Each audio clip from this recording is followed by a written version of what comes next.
નમસ્કાર મિત્રો, આજની પ્રશ્નોત્તરીનો વિષય છે અંજીર. અંજીરની ઉપયોગિતા, કયા રોગ માટે ગુણકારી, કયા રોગ માટે નુકસાનકારક, ચાલો આપણે જાણીએ. પ્રથમ પ્રશ્ન છે, અંજીરમાં કયા પોષક તત્વો હોય છે? તો અંજીરમાં લોહ, તાંબુ, કેલ્શિયમ અને વિટામિન વગેરે જેવા પોષક તત્વો સારા પ્રમાણમાં હોય છે. તેમજ અંજીર કેલ્શિયમ અને મિનરલથી ભરપૂર હોય છે, જેથી અંજીરના સેવનથી હાડકાં મજબૂત થાય છે. રોજ સવાર સાંજ 2 થી 3 અંજીર ખૂબ ચાવીને ખાઈ ઉપર 1 ગ્લાસ દૂધ પીવું જોઈએ. હવે પછીનો પ્રશ્ન છે, લીલા કે સૂકા અંજીરમાંથી કયા વધુ ફાયદાકારક હોય છે? જો લીલા અંજીર ઉપલબ્ધ હોય તો લીલા, પાકા અને તાજા અંજીર જ ખાવા જોઈએ. જો કે બંનેના ગુણધર્મો સરખા જ છે, પણ લીલા અંજીર વધુ સારા રહે છે. ત્યાર પછીનો પ્રશ્ન છે, લીલા અને સૂકા અંજીરની પ્રકૃતિ અને ગુણધર્મો કેવા હોય છે? તો સૂકા અને લીલા બંને અંજીર રેચક, મળ સાફ લાવનાર, મૂત્ર પ્રવૃત્તિ વધારનાર, પૌષ્ટિક અને રક્તવર્ધક હોય છે. ત્યાર પછીનો પ્રશ્ન છે, લીલા અને સૂકા અંજીર કોને કોને માટે હિતકારી છે? લીલા અને સૂકા અંજીર પાંડુ રોગમાં તથા દુર્બળ વ્યક્તિ, ગર્ભિણી, બાળકો તેમજ વૃદ્ધો સૌને માટે હિતકારી હોય છે. હવે જાણીશું ત્યાર પછીનો પ્રશ્ન, અંજીરના સેવનથી થતા ફાયદા તેમજ કોને કોને ફાયદાકારક છે?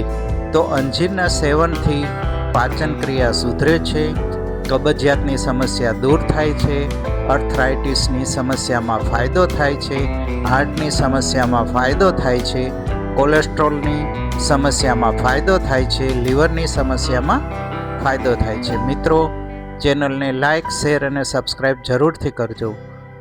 ત્યાર પછીનો પ્રશ્ન છે, શું અંજીરનું સેવન બ્લડ પ્રેશર એટલે કે બીપી નિયંત્રણ કરે છે? તો હા, અંજીરમાં પોટેશિયમ વધુ માત્રામાં હોય છે, જે બ્લડ પ્રેશર એટલે કે બીપી નિયંત્રણ કરવામાં મદદરૂપ થાય છે. ત્યાર પછીનો પ્રશ્ન છે, શું અંજીરનું સેવન કેન્સરના કોષોને નિયંત્રિત કરે છે? તો હા, અંજીરમાં એન્ટીઓક્સિડન્ટ હોય છે, જે કેન્સરના કોષોના વિકાસને રોકે છે. ત્યાર પછીનો પ્રશ્ન છે, શું અંજીરનું સેવન વજન ઘટાડવામાં ઉપયોગી છે? તો તેનો પણ જવાબ છે હા. અંજીરમાં કેલેરીનું પ્રમાણ ઓછું હોય છે, જેથી પેટ લાંબા સમય સુધી ભરેલું રહે છે, જેથી વજન ઘટાડવામાં મદદરૂપ થાય છે. ત્યાર પછીનો પ્રશ્ન છે, શું અંજીરનું સેવન ફર્ટિલિટી બૂસ્ટર તરીકે ઉપયોગી છે? તો હા, અંજીર ફર્ટિલિટી બૂસ્ટર છે. ફર્ટિલિટીનો પ્રશ્ન હોય તેવી વ્યક્તિઓએ સવાર સાંજ 2 થી 3 અંજીર ખૂબ ચાવીને ખાઈ ઉપર 1 ગ્લાસ દૂધ પીવું જોઈએ, જેથી તેની સમસ્યામાં ઘણો સુધારો થશે.